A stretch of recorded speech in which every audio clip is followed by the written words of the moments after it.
Welcome, everybody. Welcome to our conversation today. Ken Coscia here, the Silva Method's lead instructor and training director, with a treat for you. Today, we're going to have a conversation with Amy Schneider, who is a fellow Silva Method instructor I've had the pleasure of knowing for some time. And sit back, take some good notes, because what we're going to explore is how to navigate your relationships with grace, with ease, to improve the quality of the relationships, to maybe attract your ideal mate or friend. How about your children? Very important relationship, is that not? How to navigate the complexities of children from their early developmental stages until adulthood in a way that helps them to bring out their best. Those would be the focus of attention for the most part. We're going to look at relationships. And we're going to explore the Silva tools. So for those of you who are fans of the Silva Method, we're thinking of you. There are so many applications. It's really about taking command of your life. Way back when I started in 1971, and when Mr. Silva went public in 66, the intention, primary intention, mission was self-control, self-mind control. People thinking for themselves, not being so easily manipulated, especially with misinformation. People getting to the truth, if you will. Why? So that they could create the life of their design, have more joy in their life, more health, happiness. And Mr. Silva, if he were here today, he was my mentor, my friend. I was a Jose Silva groupie, I admit. True confessions here. I was a 19 years old student at Boston University. And when I took the course, this is not about me. I'll just say that I was really so transformed. I went from flunking out of school to straight A's to controlling headaches without drugs. But something inside, it just felt right. It felt like I couldn't think of anything else to do. It's like I found my purpose. And he would be the first to say, and I remind you, and I know Amy would say the same thing, you have all that you need. You're far greater than you realize. You have far more capability. You're whole and complete. Nobody can give you anything other than what? Skills, education, the instruction manual. And that's really what the Silva Method is, a set of step-by-step proven tools that millions, over 10 million people in 111 countries we've been in. The program is probably the most copied, most imitated. And the success is because of you. You've got what you need. So if you're open to listening, getting some instruction, some guidance, and applying, more importantly, what you learn, you're in the right place. So let me say a few things about Amy Schneider. I've known her for easily over 10 years. Excuse me, my head's not really working so mathematically, but I've always admired her. I have worked, my primary job, Mr. Silva brought me into the picture in 1984 to work with instructors.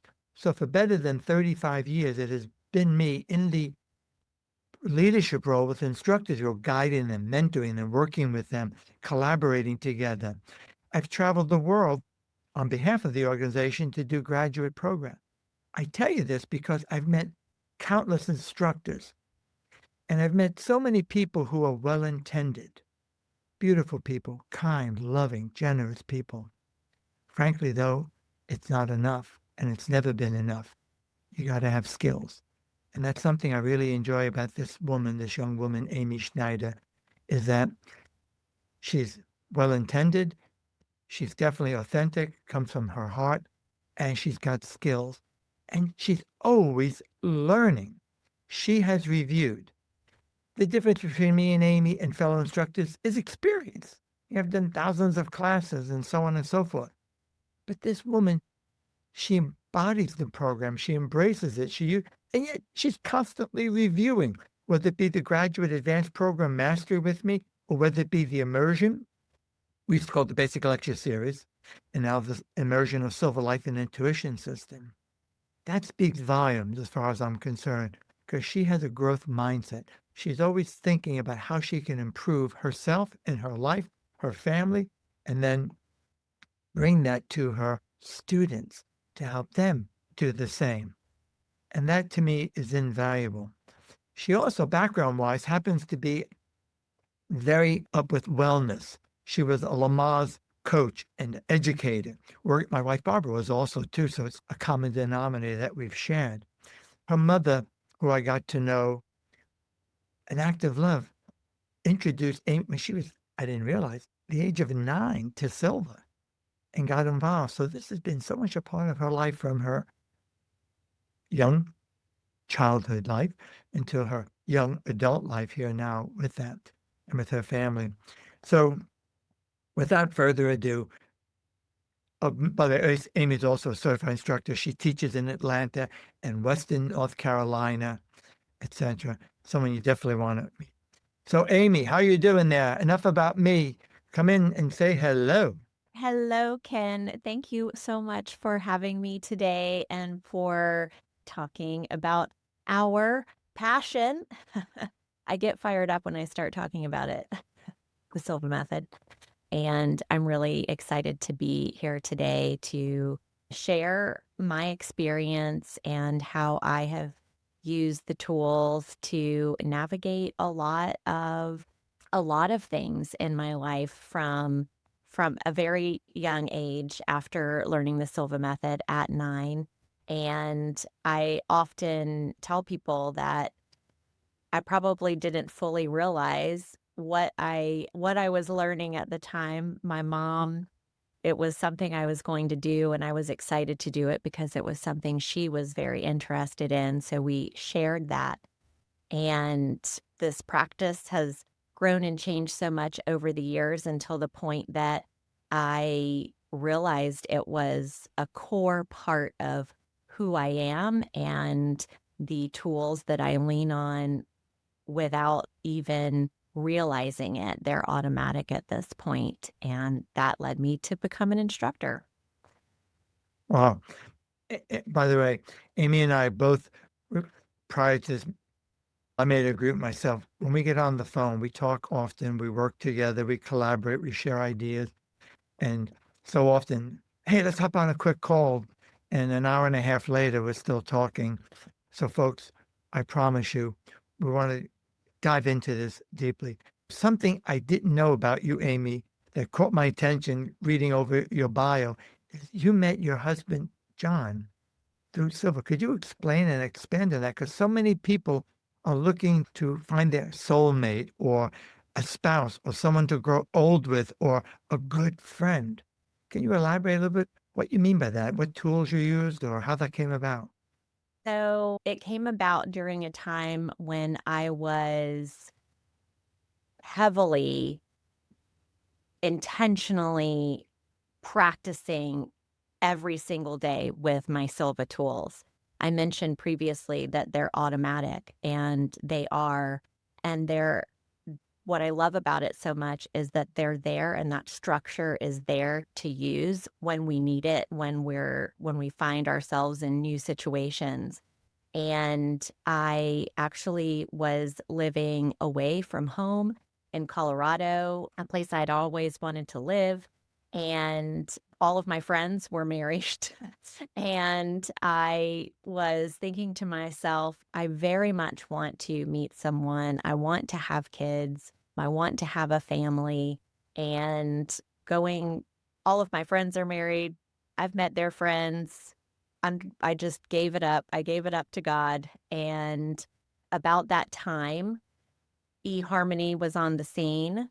And my friends told me, Amy, you should do eHarmony. And I thought, oh, no, that's so unconventional. But I did something different. And I thought, hey, what do I have to lose? I was curious. I can always turn it off. So I did. Long story short, I think about a weekend, I told my best friend, no, this is not for me. This feels weird. She said, Amy, give it a chance.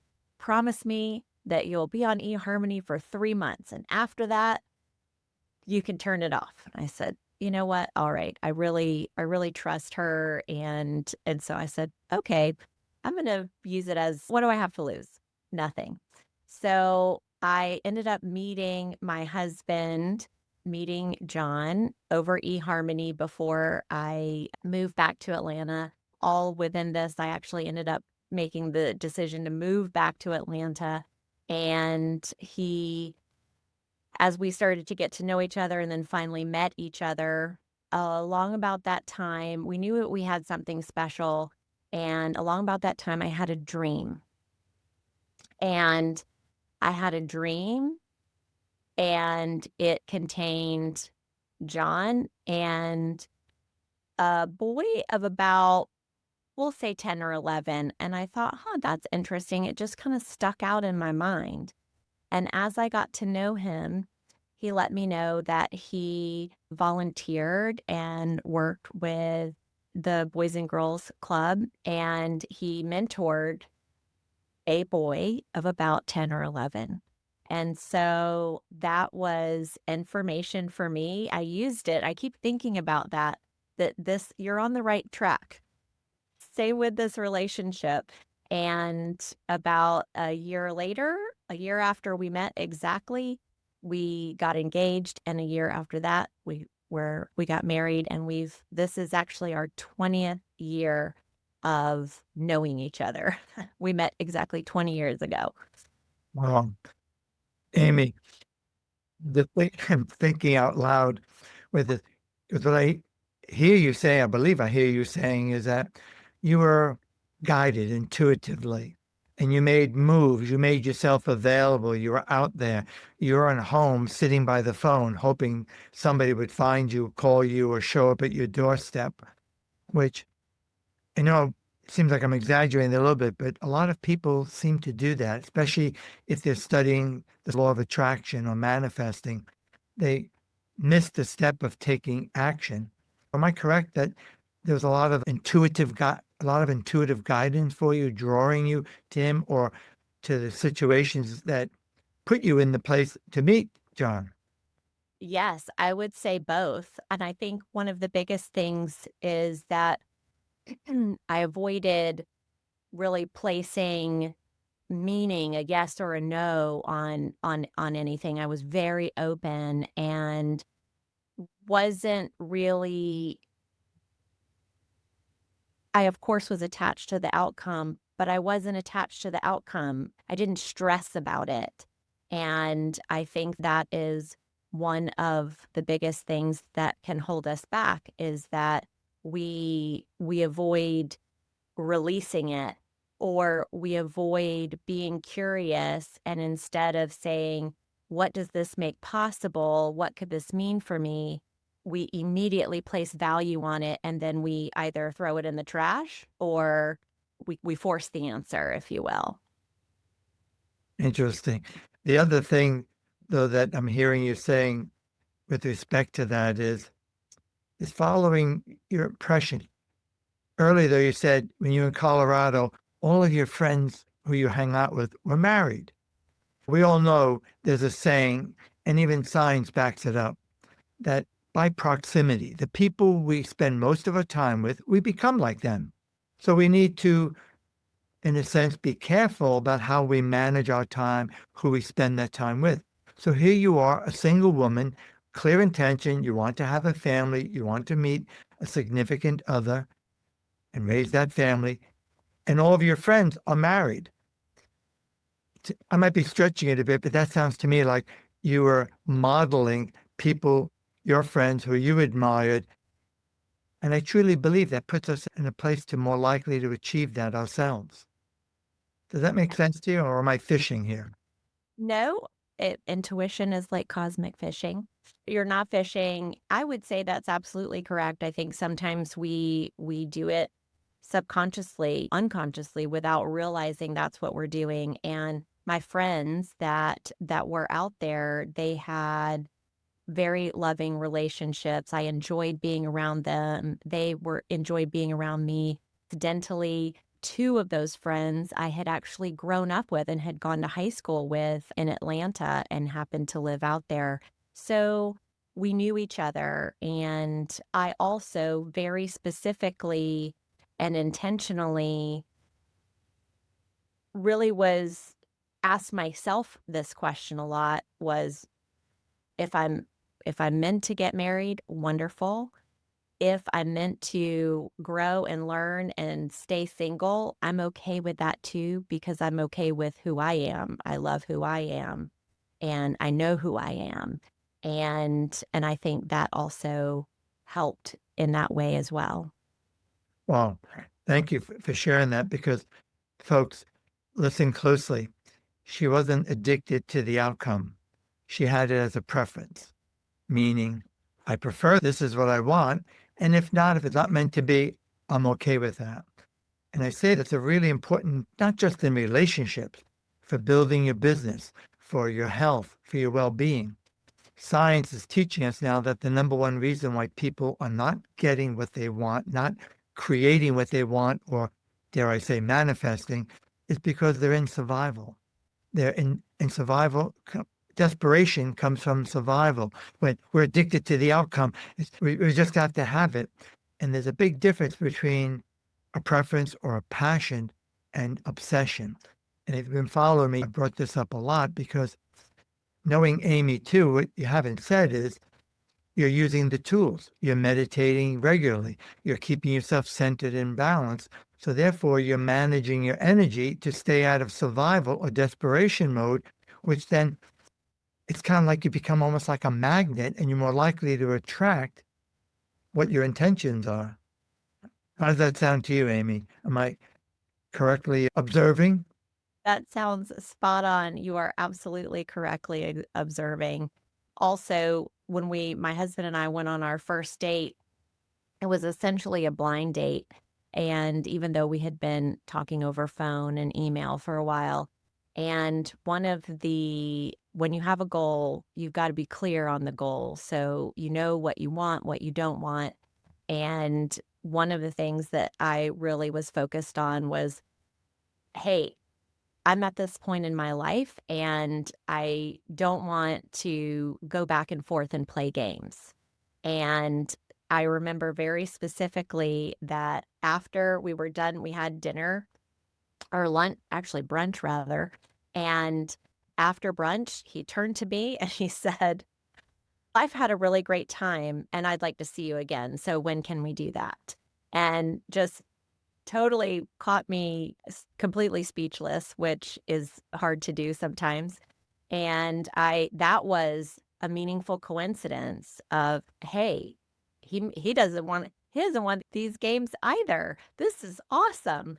And so I said, absolutely, let's figure it out. And as we have grown together over the years, that's one of the things that we appreciate the most about each other is that we don't go back and forth. We say what we mean and work together even when we disagree. So It sounds like a meaningful synchronicity. You were clear about what you want. First step is you need to be clear about your intention, what it is you want.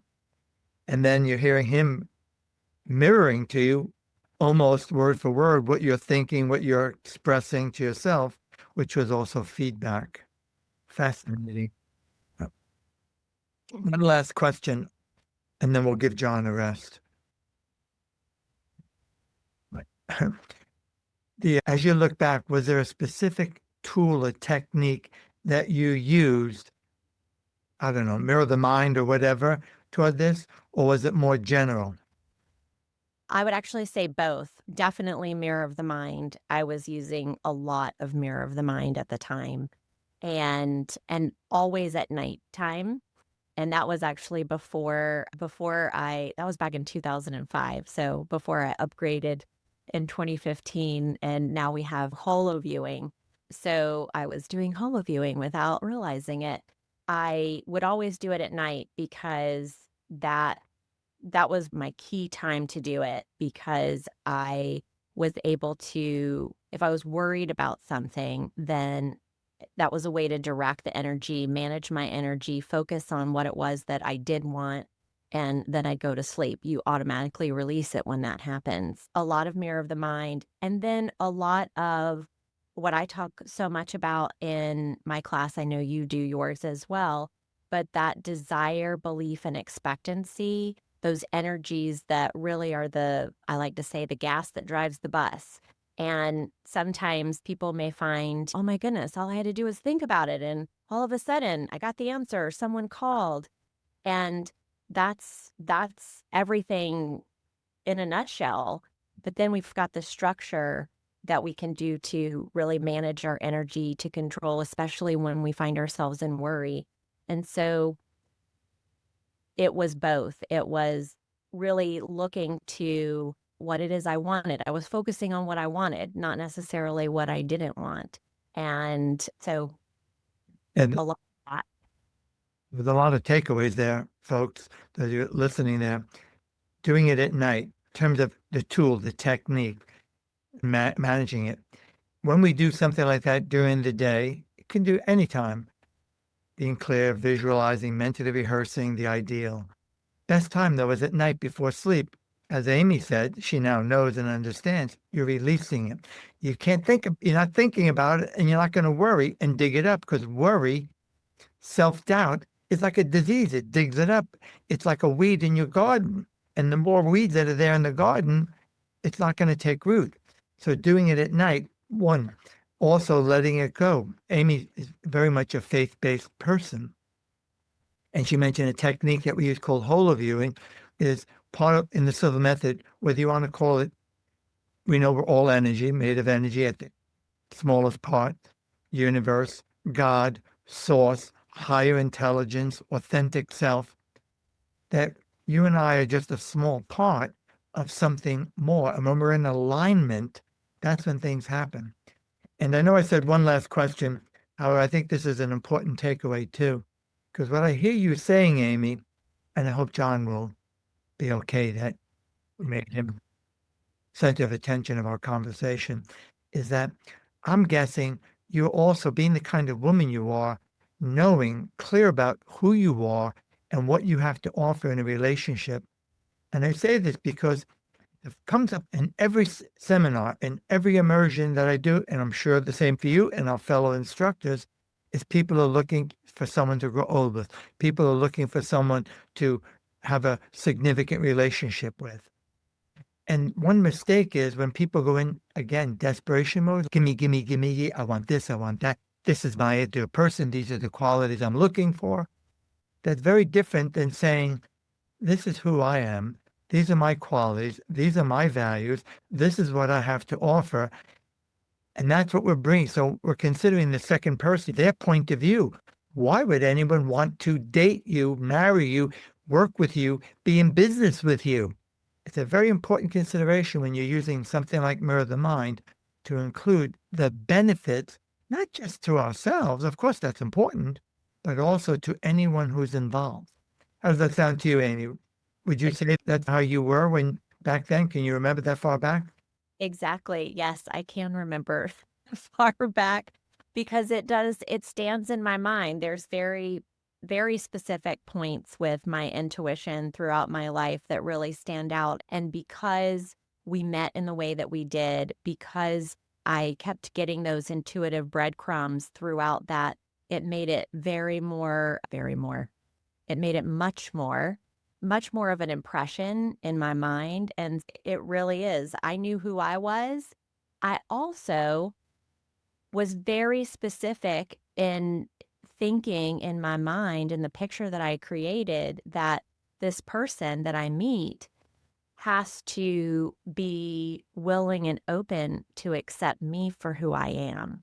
And instead of changing for each other, which I think that in a lot of, I am definitely not a relationship expert. However, I think in a lot of relationships, you grow together, and in some cases, you do change a little bit, but at our core, we're that same person that we were when we met, and that has to be enough, and it has. So we definitely have our disagreements and whatnot. However, we have that mutual respect to always work it out. And I think too that in knowing how we met and following those intuitive breadcrumbs, that hey, I'm going to continue to pour love in, to pour work in, because we've gotten this far with everything that has presented itself. Thank you. That's beautiful. Still, another takeaway. Again, it could be with a coworker. It could be with your children. It could be with your boss. Well, all in relationship with people, generally speaking. And what I hear Amy saying again is that I'm no relationship expert either, but I do know that we need to embrace not only ourselves, but if we're in relationship with someone, to embrace their idiosyncrasies. Can I live with this? I'm not saying that we should put up with something horrible or abuse, but people are people, and we have no right to change them. And in all the years I've known Amy, I've never gotten the feeling or the sense that she's attempted to change her spouse, John in this instance, or me, or anyone she's in relationship with. It's embracing people for what they are. However, if we feel it doesn't serve us, we're not in alignment, of course, we'll move on. But that's the gist of it. And also, you act on your impressions. I've heard you say this repeatedly as we're talking here together, Amy. You got these little breadcrumbs of feeling, and then you acted on it. You didn't analyze it to death. You didn't think and think about it. You followed it. And of course, looking for feedback, which you had. I also will say that it's not to say that I don't do that, because I'm human and I do find myself sometimes, especially in new situations, where I get into critical gatekeeping mode where I'm, oh, okay, I got this feedback. Is it, I don't know which way to go. And then you almost feel paralyzed. And and that is when we need to remember our Silva skills. And that's when I have a lot of times when I find myself in stress modes, I will have, it's the most, it's not bizarre, but it's just, it's fun and funny. I will have a technique, an exercise flash through my mind. And okay, that's what I have to do. And then I do it and I find that things start to even out and reorganize. I have also heard that from other students of mine where we'll be talking and they'll tell a story and this was happening. And then all of a sudden, this exercise came into my mind and I did it and got results. Key words, you did it. You did it. You took action. You followed your impression. And that's so important. What I also hear you saying, Amy, that we could all benefit from is you're managing your energy. The number one skill for all of us, if you truly want to take command of your life and not become victimized by the chaos or the stuff out there, because a lot of life events are not within our control, we need to manage our energy biologically, neurologically, and of course, emotionally. Because if the chemistry changes and we're flooded with stress hormones like cortisol and others, it's hard to think clearly. We become reactive rather than responding to life. We don't think as clearly. We don't have access as well to our higher thinking functions. And so again, although you haven't mentioned that, what I keep hearing you saying is you're a practitioner. That's something I admire about you. You're a practitioner. And the daily meditation is important for all of us for whatever reason, just to boost the immune system and to manage our energy so that we stay in alignment with our values, with our purpose, our intention, and that we can move on and progress. Nobody's perfect. However, when you've got a growth mindset, like I hear you do, Amy, that's when you make progress. So thank you. How about, can we shift a little bit? And Amy has 3 lovely children. They're students of mine. Amy, realizing that as mom, she loves her children dearly. They love her. I was just there with them.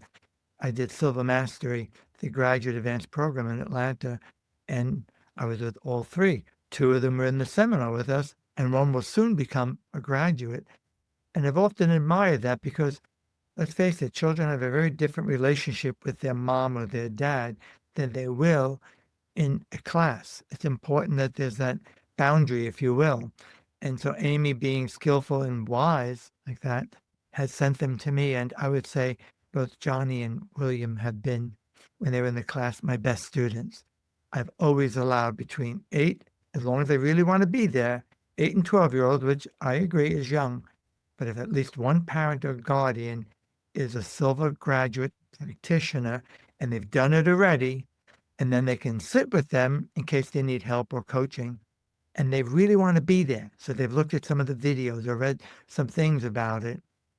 They're the best student in the room. They hear more than they need, but it's anyway. So to go back to them, depending on your comfort, Amy, knowing a bit of their history, both Johnny and William, in this instance, who I know better than Kaylee, have had, when they were very young, some health challenges. And again, here you are as a mother navigating that and using the tools to stay centered and balanced to make better decisions. So could you expand on that a bit? What specifically did you do with tools and anything within your comfort about being a better parent to help your boys grow to become the young men that they are now? I will say that being a parent is where I find that I can get caught up in that fear thinking, right? Because I want so much for their well-being, and in the older two, their specific situations, we were in some unknown territory for quite a while. And even now, as they have grown and now they're teenagers, with they don't always jump on board with mom and dad's thought processes. And so they're truly becoming and growing into their own person. They've always been their own person, but really started that separation, which is natural and they're supposed to do that. However, when we find ourselves in those moments where we we want to know instantaneously what to do to make it better or what to do to guide them in the right direction, that is when I find that I am most in that critical gatekeeping mode and when I need to stay most relaxed. So I will say in this instance that for both of them, mainly staying relaxed and relying on the fact that I have been practicing for so long. So I have all of these gathered points of reference with my intuition that I know, hey, it's going to work out. It is absolutely going to work out for the best, trusting in that, and then relaxing, and then being open to what comes in, open to the possibilities. I have done a lot of long relax because I use it a lot of times for a reset when I'm stressed, and then mirror of the mind and holoviewing, and then also just trusting the expectation, that expectation part, because I know it's going to work out. I'm going to get the information somehow, some way, and I know we're going to figure it out. So stay relaxed and stay open. So it's a lot more integrative at that point. And then also something actually you have mentioned several times to me. And there was one very specific instance that I used this where when we find that we are in that moment of either extreme joy or in the cases where we're worried about our kids, just extreme, bring you to your knees, help me, God. What can I do? In that moment, use visualization and imagination for what you want. And in so many cases, this one particular instance I'm thinking about, I was so worried and stressed, and I remembered, and all I did was just I thought about that kiddo and I just said, I love you, I love you. And just imagined just love and warmth embracing him. And then all of a sudden, it was probably over the next 2 or 3 days that I really noticed. It was very subtle. It wasn't a huge aha, but it was very subtle where what was going on kind of released. And we were able to have conversations and things just organized and smoothed out. And it's really also knowing when we are the most open and that we have tools we can use in those moments of extreme stress. And unfortunately, when we're stressed, that's when memory goes, right? That's when practicing these tools come into play, because the more you practice them, then the more that they become automatic, so that when you are in stress mode, it's something that automatically comes up. And it's just skill and practice, which is why it's so important. Excellent. So I heard you say that when you're getting stressed and if the children, one of them or both of them, have a serious health challenge, possibly life and death type challenge, which I think you've navigated, you state at it, of course you're going to be afraid. Of course there's going to be fear. Of course there's going to be some worry. But if we let that consume us, we can't think, and then we give up. But instead, mentioning the long relax, it's a 28 to 30-minute exercise of deep fractional relaxation that Mr. Silva spent 22 years perfecting. And it's a cornerstone exercise that we use in the immersion of Silva Life and Intuition System that people love. And it's a good takeaway. If you're a Silva practitioner and you have that exercise, or if you become one and you learn it, so often people use it to help in recovering from surgery, to prepare for surgery, or if they're living with chronic pain, it works to help manage the pain. As instructors, one of the things that drives us is we hear countless examples of people. I also heard you, Amy, saying, so I'm glad you mentioned that, because that's a tool, a specific tool to do, because how could you not worry? But the other thing is having some optimism that things would work out. If you look at the neuroscience piece of it, we now know, based on thousands and thousands of brain scans by the work of Dr. Andrew Newberg and Mark Robert Waldman, who is his front man, happened to be friendly with Mark. They've researched how to improve the quality, the health of the brain to keep us balanced and so on. And great book to read is, you can expand on the image. It's back here. It's one of my favorites, How God Changes Your Brain. It's not about God, but it's about having faith. So we've all heard in personal development how important it is to change your limiting beliefs.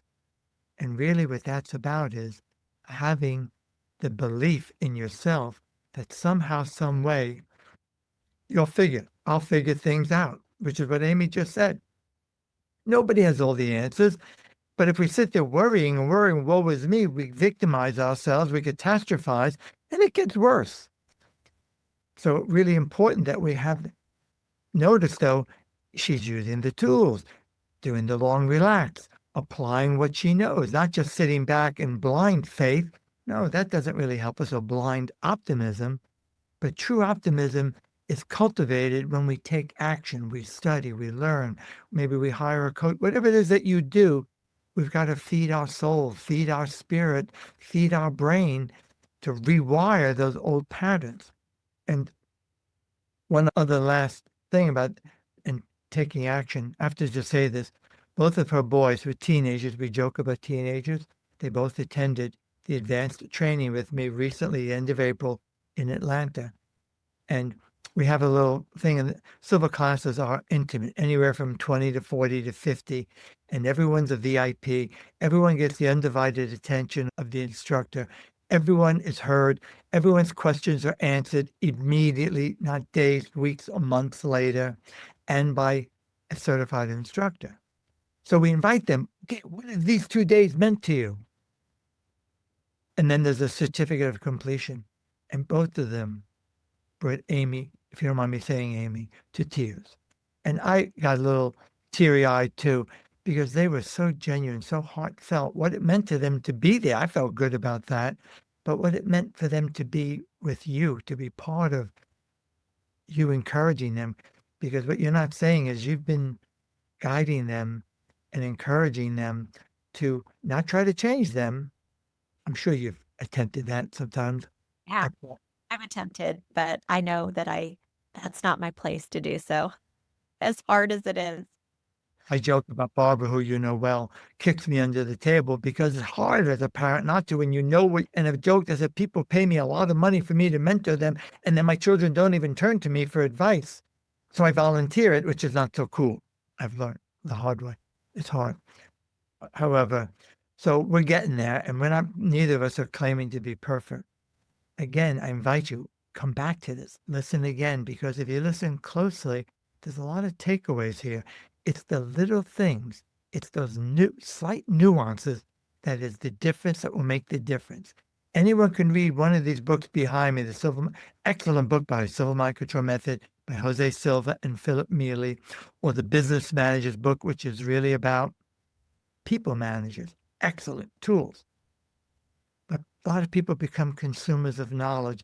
And Amy, what I've noticed about you is you consume a lot of knowledge and you apply it, you work with it, you integrate it. And that's why you're in the place that you're in. And that's why your children are a glowing example of you as a parent. And one last, I keep saying one last. I'm sorry. I told you folks I won't do. When Amy and I get together, there's something about it. And I want to say, I don't know if I said it earlier, but I'll say it again. I have met hundreds of Silva instructors and all over the world. And you really, Amy, are a standout to me, which is why we're here now and why you and I have bonded, because you walk the talk, you live it, you apply it, you're humble. You don't claim to be perfect and look at me, a guru, whatever. You use it. You got skills, kiddo, and you apply it. And you ask me more questions than anybody. And I ask you questions and we go back and forth. That says a lot because I've met a lot of people, even unfortunately, some Silva instructors. I don't know what it is. Do they think they know it all? They've stopped asking questions, and I do not see them collaborating with other instructors, which is so important. That's another topic. But Amy, you're the real deal. And what I wanted to ask you was a favorite tool for me is, like you said, Holoviewing. It's my go-to now. It's an advanced application of Mirror the Mind. We've attached it to this idea of guidance. Call it divine guidance, source guidance. But it's based on Jose Silva's advanced work that he only used to teach himself in his advanced trainings. And remember, there were 4 people in the world doing the advanced work, Jose Silva and myself. I was one of those 4 people. It was such an honor and a blessing. The laboratory and counseling, something unique. So, Amy, have you used the lab before having a delicate conversation with anyone in your family, or who knows, before having one with me? Oh my goodness. I am so happy you asked this question because, well, everything happens for a reason. The laboratory and counselors are also one of the tools that I use regularly. And in fact, when I do Mirror of the Mind and when I do Holoviewing, I get creative. And I get creative and I do Mirror of the Mind and Holoviewing in my lab. And the lab and counselors was one of those tools that when I learned it at 9, it just had such an impression on me. And it was it and it has been very easily the one that I have used the most over the years in conjunction with the others. And I bring everybody in there.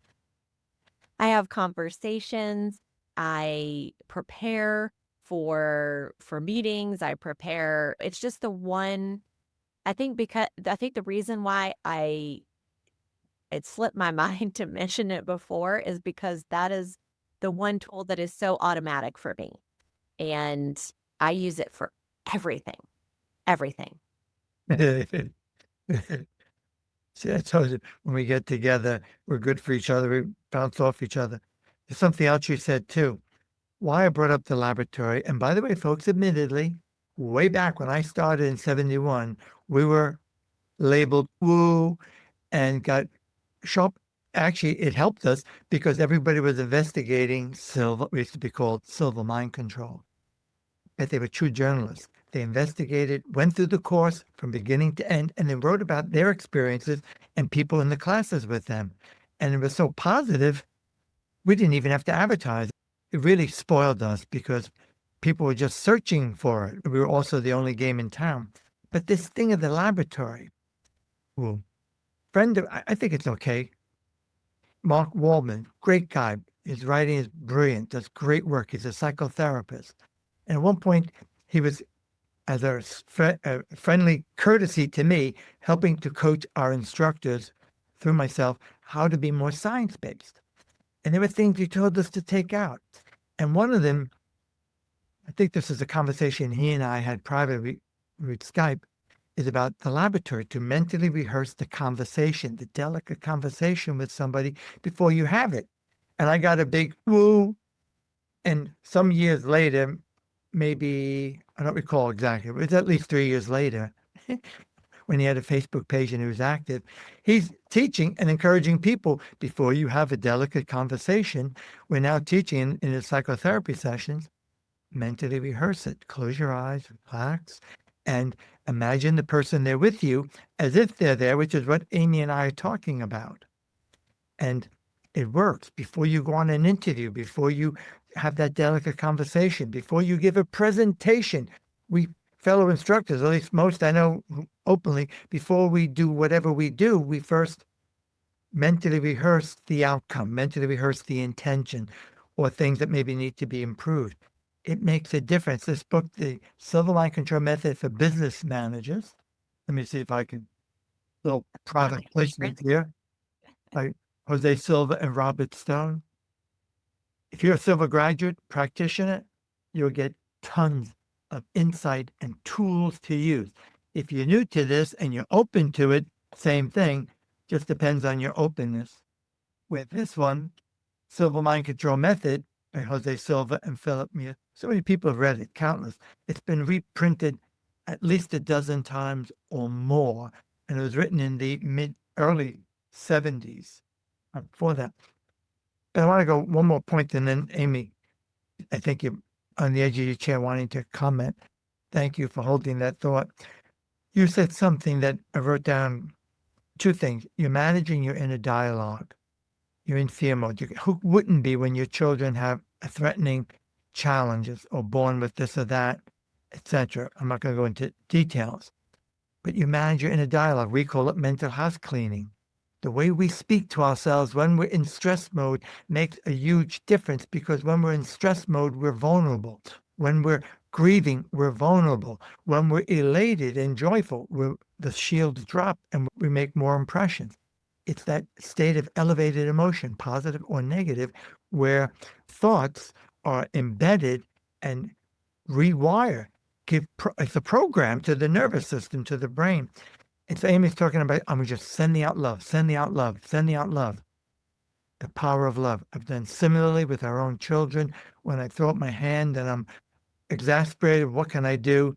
And I came to the conclusion, all I can do is be the best possible parent I can be and shower him or her with love and be them. And it made a difference, because who we are radiates out to the world. And if we're thinking vengeful thoughts towards somebody, no names mentioned, it's going on too much in America, in my opinion. If we have resentment toward people, if we're judging them and we've got those, even though we don't say it, they feel it. And they don't feel it consciously, but it affects your interaction. It affects your relationship.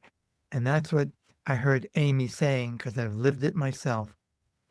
When we can come from a place of love, not will, but, of respect, and embrace them for who they are and observe who they are without judgment, we're going to have a more meaningful conversation and we're more likely to help each other.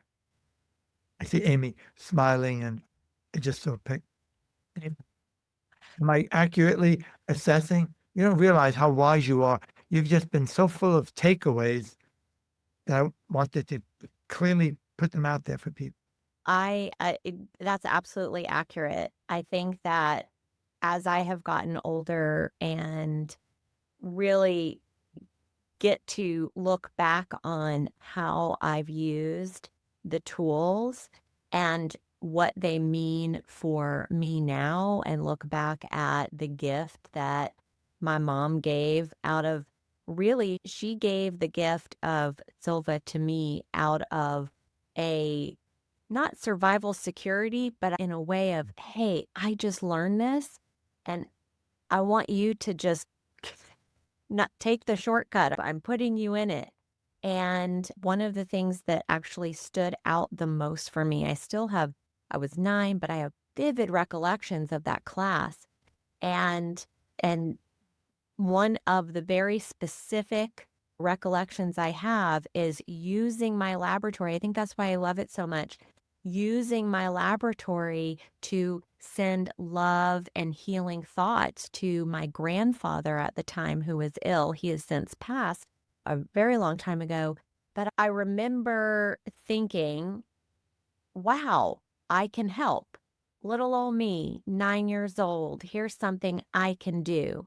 So when we talk about take action, we absolutely have to take action with talking to people and using all of our physical senses, how we normally take action during the day, but also the taking action of being intentional about our thoughts and being on the lookout for answers. That's also action as well. And so I remember that so clearly. And that is one of the ways that has kept me out of stress mode, because when I find myself in those different situations, I know, because I've it's helped so many times over so many years, that when I use this tool, no matter what tool it is, one, it helps me just chill out. It helps me relax. It helps me just release the worry, or at least turn down the worry. And then being on the lookout for answers. And I think that's the most important, is that we're all connected. We get this information. I know I've been in your class. It happens in your class. It happens in my class, that when we we we ask, hey, have you ever had that time where you thought about someone and they called, or you were thinking about solving a problem and all of a sudden you have a conversation with someone, or something happens, a meaningful coincidence where it's got information for you. And everyone, I have yet to have someone not raise their hand, raises their hand. And that's it's why I do this work, is honing in on that intuition, honing in on knowing that somehow, some way we can figure it out. We all have that. We all have it. And this structure of the Silva method helps us be intentional about knowing how we can be on the lookout, knowing what that feeling feels like, knowing what that image looks like. And it's not it's not something that we don't have. We all have it. And once we're aware of it, then we can use it for so many possibilities, and mostly to stay out of stress, stay out of worry, and be able to be more of our loving, gracious selves to the world. Wow, thank you. It's beautiful. We could go on. And just one thing about the laboratory. If you're new to the Silva method, you haven't read any of the books or been in the class, the laboratory, it sounds sciencey. When Mr. Silva started in 44, he was sharply criticized. He was called a psychoceramic. That's a fancy word for crackpot. So he did his best to be a science-based, and so a lot filtered, it biased him in a sense, in a positive way, in the names of the tools and techniques so they would come across. So that was his intention by design. The laboratory means different things to people. It could be your happy place, your ideal place of relaxation, your own inner sanctum, your own place that you have control of. You're creating your own inner environment where you're comfortable and at ease and trusting. And when you're comfortable, at ease, and trusting, that's when the magic happens. So it's a phenomenal tool that one day hopefully you'll learn. So Amy, my friend, you have any closing thoughts? Because I think it's probably time that we wrap up. We could go on, and we'll have to do it again. But any closing thoughts that you'd like to add? I stopped myself from going on a few minutes ago because as I just, I just, I love the structure so much, and it makes anything possible. And I just want everyone to know exactly what my mom told me when I was 9, and that is that you are in control of your mind. And I know that is at the very core of why Jose Silva created what he created. I know in the blue book, The Silva Method of Mind Control, he talks about a story in there where someone comes up and says, "Oh, you helped me do this. You did this, you." And he said, "I didn't do it. You did it." And that's generalizing the story, but it's in there. And and I think that when we are truly aware that we are in control of our choices, that we are in control of our actions, and that we have a choice of what to think and how to think, and that there are infinite possibilities and infinite solutions to our challenges and our problems that come up, then we can change the world.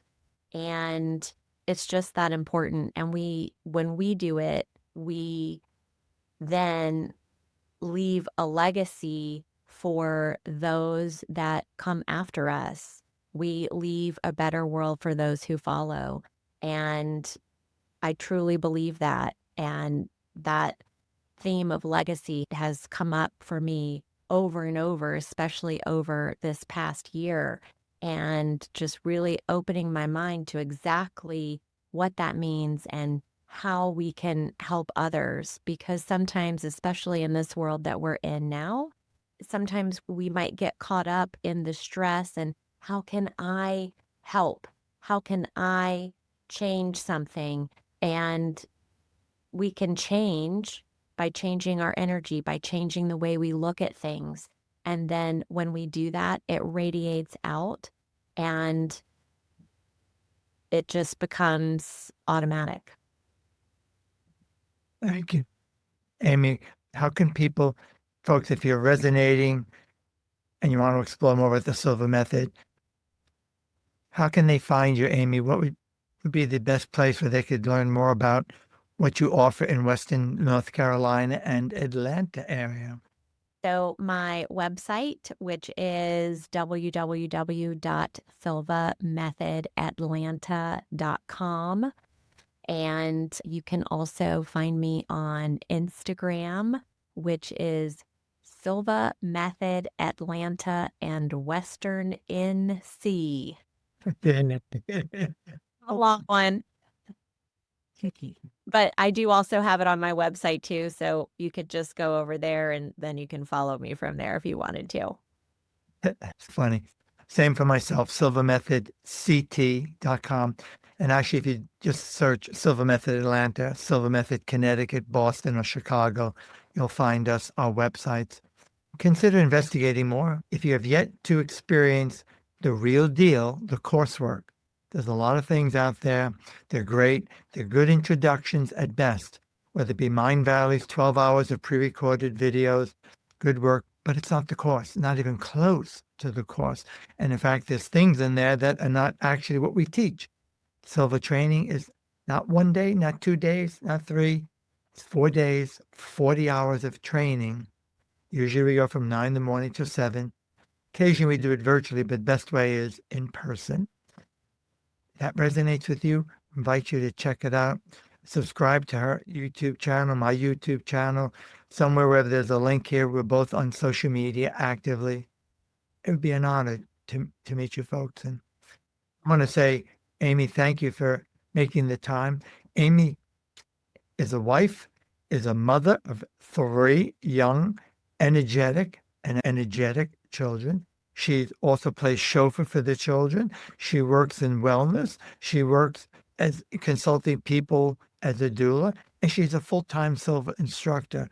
So you really are a living example of navigating life in a healthy, balanced way. And those of you listening, thank you for being here. We look forward to more. And Amy, appreciate you always. I'm going to sign off in a moment. Say one more last parting thought. Just thank you. I have so much gratitude for you and for our students and for those who are just on their self-growth journey. Okay. So I'm going to stop the recording, folks, and this will be continued. We hope to do more. I sincerely hope this is serving you in the community, especially if you're a Silva practitioner. A lot of gems in here, takeaways. Until the next time, may the rest of your life be the best of your life. Those are words from Jose Silva.